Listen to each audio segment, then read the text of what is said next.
ప్రమాదాల్లో గాయపడినప్పుడు, గాయాల నుంచి రక్తం ఎక్కువగా పోయినప్పుడు యూనిట్ల కొద్దీ రక్తాన్ని ఎక్కించడం మనకు తెలిసిందే.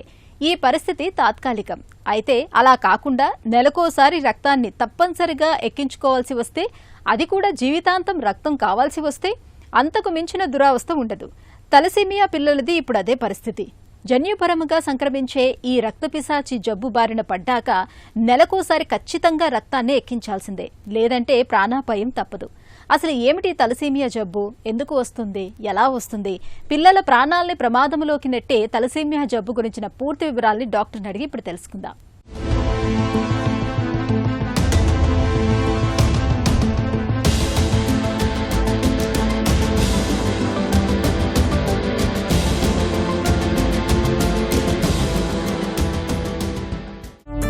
తలసీమియా అంటే ఏంటి? మన శరీరంలో 3 రకాల రక్త కణాలు ఉంటాయండి. ఒకటి red blood cell, white blood cells and platelets. ఆ రెడ్ బ్లడ్ సెల్స్ ఫంక్షన్ ఏంటంటే మన బాడీ లంగ్స్ నుంచి ఆక్సిజన్ సప్లై బాడీ అంతకి అందిస్తుంది.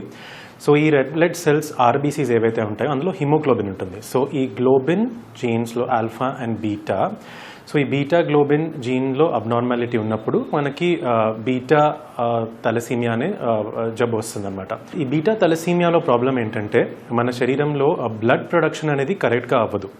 దీనివల్ల హిమోగ్లోబిన్ తగ్గిపోవడము, సో ఆ కాంపెన్సేట్ చేయడానికి లివర్ అండ్ స్ప్లీన్ సైజ్ పెరుగుతుంది, కాలేయం అండ్ ప్లీహం సైజ్ పెరుగుతుంది, వాళ్ళ ఎక్స్ట్రా మెడ్యులరీ హెమటోపోయిసిస్ అంటాము. సో ప్లస్ మళ్ళీ బాడీలో ఉన్న వేరియస్ బోన్ మ్యారో సైడ్స్లో కూడా బ్లడ్ ప్రొడక్షన్ పెరుగుతుంది. సో వీటన్నిటి వల్ల కాన్స్టెంట్గా అనీమిక్ స్టేట్లో ఉంటారు patients. So they are in a chronically deprived state. So దానివల్ల వాళ్ళ గ్రోత్ దెబ్బతింటుంది. పర్సిస్టెంట్గా అనీమియా ఉండడం వల్ల సైడ్ ఎఫెక్ట్స్ వస్తూ ఉంటాయి. సో దానికి మనం ట్రీట్మెంట్ ఇస్తూ ఉంటాం, బ్లడ్ ట్రాన్స్ఫ్యూషన్స్ రెగ్యులర్లీ. దానివల్ల కూడా సైడ్ ఎఫెక్ట్స్ ఉంటాయి అన్నమాట. సో ఇది basically blood production disorder. Thalassaemia ఎందుకు వస్తుంది? ఈ బీటా తలసీమియా ఏదైతే ఉందో దానికి 2 జీన్ అబ్నార్మాలిటీస్ ఉంటేనే వస్తుంది. ఒకటి తండ్రి నుంచి, ఒకటి తల్లి నుంచి వచ్చినప్పుడు ఆ 2 అబ్నార్మల్ జీన్స్ ఒకటిగా వచ్చినప్పుడు బ్లడ్ ప్రొడక్షన్లో ప్రాబ్లం వస్తుందన్నమాట. సో దీన్ని ఆటోసోమల్ రిసెసివ్ డిజార్డర్ అని అంటాము. ఒకటే జీన్ వచ్చినప్పుడు ఏమీ ప్రాబ్లం ఉండదు, దాన్ని మనం క్యారియర్ స్టేట్ అని చెప్తాం. అందుకే తల్లిదండ్రులకు ఇద్దరికి ఒక్కొక్క అబ్నార్మల్ జీన్ ఉన్నా కానీ ఇంకొక జీన్ బాగా పనిచేస్తుండడం వల్ల మేజర్గా ఏమీ ప్రాబ్లమ్స్ ఉండవు వాళ్ళకి. Both mother and father thalassaemia carriers అయితే every pregnancy 25% chance to have a child with thalassaemia major. Thalassaemia తాలూకు లక్షణాలు ఎలా ఉంటాయి? లక్షణాలు యూజువలీ అనీమియా ప్రాబ్లమ్స్తో స్టార్ట్ అవుతాయి. సో నార్మలీ తలసీమియా మేజర్ అనేది ఫస్ట్ 6 నెలల తర్వాత మేజర్ యూజువల్గా చూస్తాం అన్నమాట ప్రాబ్లం. సో ఫస్ట్ 6 మంత్స్ ఏమీ యూజువల్లీ ఇష్యూస్ ఉండవు. దాని తర్వాత 6 మంత్స్కి ఎప్పుడైతే ఫీటల్ హిమోగ్లోబిన్ నుంచి హెచ్బిఏకి షిఫ్ట్ అవుతుందో మన బాడీ బ్లడ్ ప్రొడక్షన్, అప్పుడు యూజువల్లీ ప్రాబ్లమ్స్ స్టార్ట్ అవుతాయి.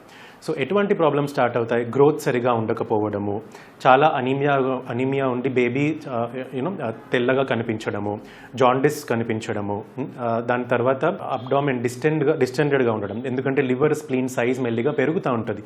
ఎందుకంటే మన బోన్ మ్యారోలో బ్లడ్ ప్రొడక్షన్ సరిపోక మన లివర్ అండ్ స్ప్లీన్ ఎక్స్ట్రామెడ్యులరీ హెమటోపోయిసిస్ అవుతుంది. దానివల్ల అబ్డామిన్ డిస్టెండెడ్గా ఉంటుంది. దెన్ బేబీకి రెస్పిరేటరీ డిస్ట్రెస్ లైక్ బ్రీదింగ్లో ప్రాబ్లం రావచ్చు, జనరలైజ్డ్ వీక్నెస్ ఉండొచ్చు.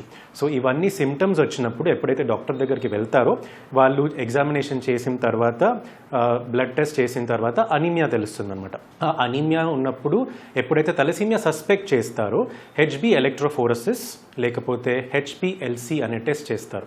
ఆ టెస్ట్లో ఈ హెచ్బిఎఫ్ పర్సెంటేజ్, హెచ్బిఏ పర్సెంటేజ్ ఇవన్నీ చూసి దాన్ని బట్టి తలసీమియా డయాగ్నోసిస్ అవుతుంది.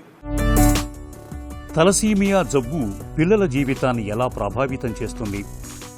తలసీమియా అనే జబ్బులో బ్లడ్ ప్రొడక్షన్ తక్కువగా ఉంటుందో బాడీలో, సో దాన్ని కంపెన్సేట్ చేయడానికి మనం బయట నుంచి బ్లడ్ ఎక్కించాల్సి వస్తుంది. ఇలా ఈ పిల్లల్లో 4 నుంచి 6 వారాల్లో ఒకసారి, కొంతమంది పిల్లల్లో అయితే 2 వారాలకు ఒకసారి కూడా బ్లడ్ ఎక్కించాల్సి వస్తుంది. సో ఇలా ఫస్ట్ ఆఫ్ ఆల్ 2 రకాల ప్రాబ్లమ్స్, ఒకటి తలసీమియా వల్ల, రెండోది బ్లడ్ ఎక్కించడం వల్ల. సో తలసీమియా వల్ల ఏం ప్రాబ్లమ్స్ వస్తాయి? పిల్లల గ్రోత్ సరిగా ఉండదు, వాళ్ళకి వీక్నెస్గా ఉంటుంది. ఎప్పుడైతే బ్లడ్ ఎక్కించిన స్టార్టింగ్ కొన్ని రోజులు యాక్టివ్గా ఉంటారు, బాడీలో హిమోగ్లోబిన్ తగ్గిపోతున్న కొద్దీ మీరు చూస్తారు ఒక 3వ వారం 4వ వారం వరకు వాళ్ళలో టైర్డ్నెస్ పెరుగుతూ ఉంటుంది. కోల్డ్, కాఫ్, ఫాస్ట్ బ్రీతింగ్ ఇటువంటి ప్రాబ్లమ్స్ వచ్చే ఛాన్స్ ఉంటాయి. ఇంకోటి ఏంటంటే సరిగా బ్లడ్ ట్రాన్స్ఫ్యూజన్ చేయక హిమోగ్లోబిన్ యూజువలీ మనం 9 నుంచి 10 10 పైన మెయింటైన్ చేసుకోవాల్సి ఉంటుంది ఈ తలసీమియా పిల్లల్లో.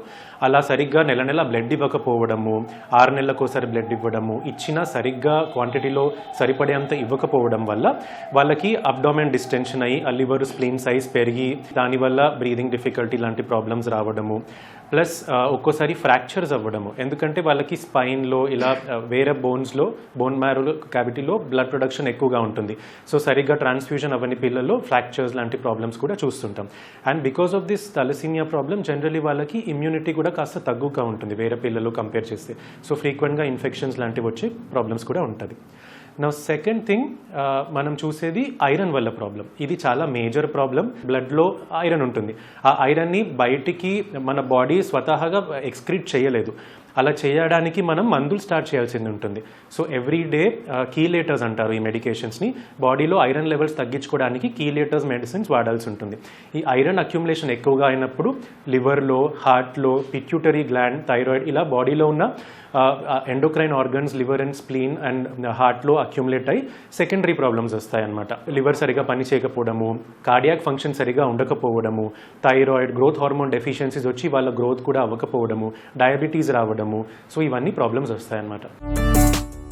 తలసీమియా పిల్లల్ని ఎలా కాపాడుకోవాలి? చికిత్స మార్గాలేంటి?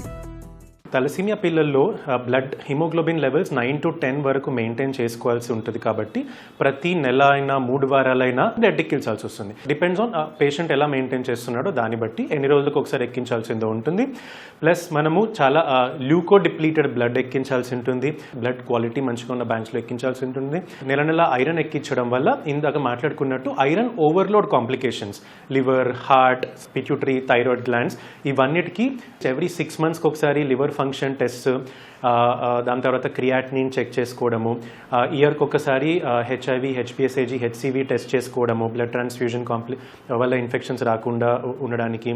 ప్లస్ దాని తర్వాత కార్డియాక్ ఎంఆర్ఐ వెరీ ఇంపార్టెంట్. మన హార్ట్ ఫంక్షన్ ఎలా ఉందో చూడడానికి కార్డియాక్ ఎంఆర్ఐ కూడా యాన్యువల్ రివ్యూలో భాగంగా చేసుకోవాల్సి ఉంటుంది.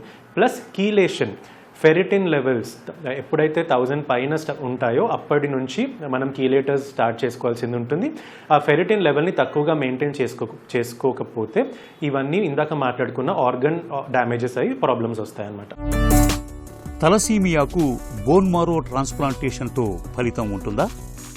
సో బోన్ మ్యారో ట్రాన్స్ప్లాంట్ అంటే ఏంటంటే నార్మలీ బ్లడ్ గ్రూప్ మ్యాచింగ్ లాగా హెచ్ఎల్ఏ మ్యాచింగ్ అనే టెస్ట్ చేస్తాం. హెచ్ఎల్ఏ మ్యాచింగ్ టెస్ట్ చేసి ఫుల్లీ హెచ్ఎల్ఏ మ్యాచ్ లేకపోతే హాఫ్ హెచ్ఎల్ఏ మ్యాచ్ ఉన్నా కానీ మనం ఈ బోన్ మ్యారో ట్రాన్స్ప్లాంట్ అనే ప్రక్రియ ద్వారా తలసీమియాని క్యూర్ చేసుకోవచ్చు. సో పేషెంట్కి 7 నుంచి 10 రోజులు కీమోథెరపీ ఉంటుంది. దాని తర్వాత స్టెమ్ సెల్స్ ఎక్కిస్తాము. ఈ డోనర్స్ నుంచి కలెక్ట్ చేసుకొని స్టెమ్ సెల్స్ ఎక్కిస్తాము. దాని తర్వాత 2-3 వారాల వరకు ఆ స్టెమ్ సెల్స్ పనిచేయడానికి టైం తీసుకుంటాయి. సో టోటలీ 4 వారాలు హాస్పిటల్ అడ్మిషన్ ప్లస్ 3 months నుంచి 1 year వరకు very close follow up for transplant success ఎలా ఉందో చూడడానికి, ప్లస్ ట్రాన్స్ప్లాంట్ నుంచి అయ్యే కాంప్లికేషన్స్ చూసుకోవడానికి. సో ప్రస్తుతం bone marrow transplant full match అయినా హాఫ్ మ్యాచ్ అయినా కానీ మంచి సక్సెస్ రేట్ ఉంది. కానీ ట్రాన్స్ప్లాంట్కి వెళ్లే ముందు పేషెంట్కి నెల నెల కరెక్ట్గా బ్లడ్ ఇవ్వాలి, హిమోగ్లోబిన్ 9 to 10 పైన మెయింటైన్ చేసుకోవాలి, ఫెరిటిన్ లెవెల్స్ తగ్గించుకోవడానికి కరెక్ట్గా కీలేటర్స్ యూజ్ చేసుకోవాలి. ప్రతి నెల రక్తం కోసం సతమతమవుతూ నిండు ప్రాణాల్ని నిలబెట్టుకోవటానికి ఆపసోపాలు పడే తలసీమియా చిన్నారులకు అండగా నిలబడటం మనందరి కర్తవ్యం. ఇందుకు తరచుగా రక్తాన్ని దానం చేయటానికి ముందుకు రావాలి. తలసీమియా జబ్బుపై అందరికీ అవగాహన కల్పించాలి.